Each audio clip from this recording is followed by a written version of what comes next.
Assalamualaikum warahmatullahi wabarakatuh. Yang saya hormati Dr. Haji Moh Saifuddin, MA, selaku pengampu mata kuliah Kenuan. Yang saya hormati dan saya banggakan sahabat-sahabat mahasiswa ilmu politik kelas A2. Sebelumnya izinkan saya perkenalkan diri. Perkenalkan, nama saya Iras Maulana, biasa dipanggil Bram. Di sini saya akan sedikit membahas terkait tugas mata kuliah pengganti UAS, yang dimana saya akan menjawab pertanyaan-pertanyaan dari apa yang diberikan Bapak Saifuddin. Yang pertama saya akan menjawab pertanyaan nomor 1, yaitu pertanyaannya, dalam suatu riwayat bahwa Imam Syafi'i berpendapat mengirimkan pahala bacaan Al-Quran kepada mayit adalah tidak sampai. Bagaimana pendapat Anda? Jadi terkait bacaan Al-Quran yang tidak sampai kepada si mayit menurut Imam Syafi'i itu benar.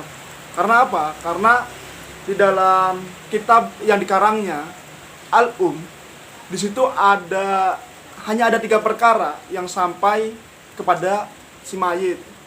Daripada saya salah, mendingan saya bacakan ya, daripada nanti keliru atau gimana. Jadi yang pertama adalah haji yang dikerjakan atas nama si mayit. Yang kedua, harta yang disedekahkan atas nama atau yang dibayarkan atas nama si mayit.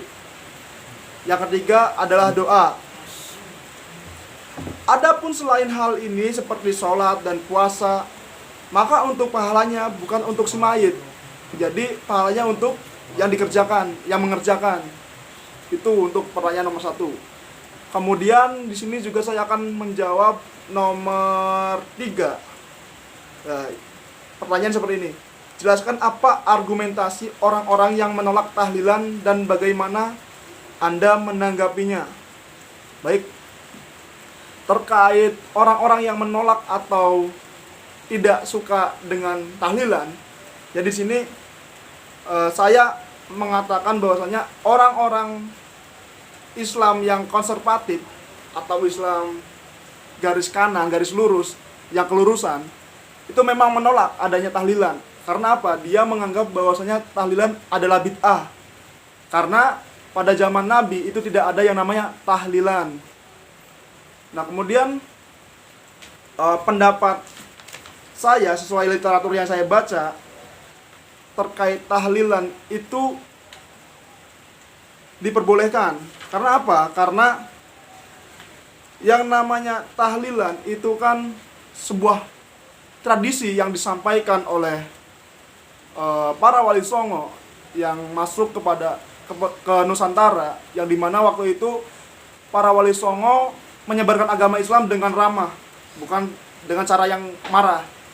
Yang dimana beliau, para wali songo itu mengakulturasikan kebudayaan yang ada di Nusantara dengan agama Islam.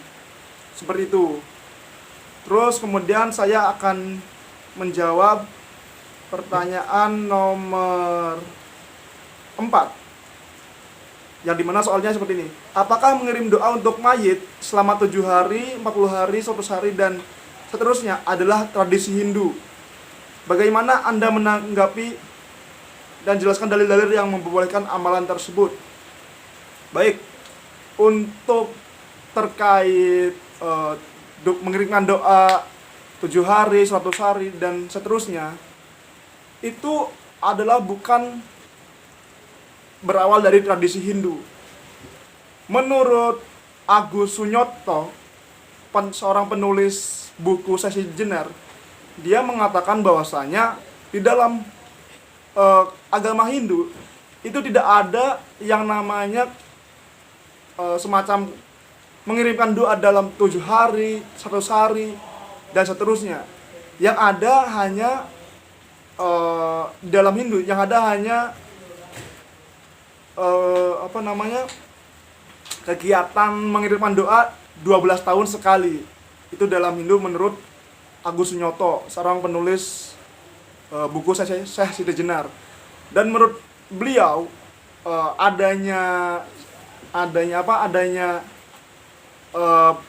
pengiriman doa 7 hari dan seterusnya itu berawal dari Islam Syiah, yang dimana waktu itu Islam Syiah masuk ke Indonesia dengan cara apa yang dibawanya, yang dimana itu ada menjelaskan terkait pengiriman doa 7 hari, 100 hari dan seterusnya, seperti itu.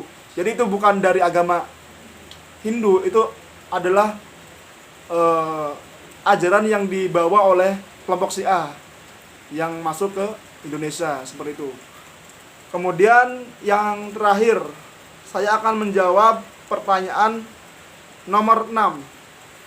Apa pentingnya perayaan Haul Maulid Nabi di era medsos sekarang ini? Jelaskan dalil-dalil yang memperbolehkan perayaan tersebut. Baik, di sini saya akan menjawab pertanyaan tersebut. Jadi dalam terkait Haul dan Maulid Nabi itu sudah dijelaskan di dalam Al-Quran, yaitu pada Quran surat Maryam ayat 15 dan ayat 33, yang dimana artinya kesejahteraan atas dirinya pada hari ia dilahirkan dan pada hari ia meninggal dan pada hari ia dibangkitkan hidup kembali.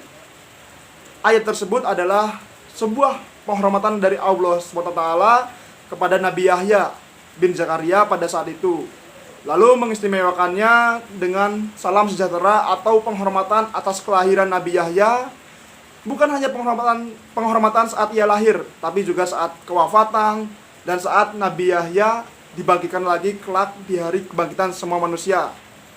Nah, kemudian adapun arti dari Quran surat Maryam ayat 33 itu hampir sama dengan ayat 15, yang dimana itu hanya beda konteks.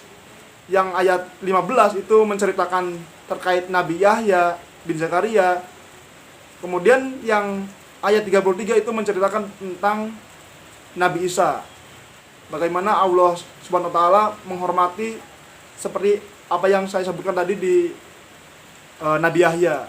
Itu hanya beda beda konteks nabi, seperti itu. Mungkin itu saja yang bisa saya sampaikan dan saya jawab atas tugas dari KN1 yang diberikan oleh Bapak Saifuddin. Kurang lebihnya saya mohon maaf. Wallahu muwaffiq ila muthariq. Wassalamualaikum warahmatullahi wabarakatuh. Salam pergerakan. Salam.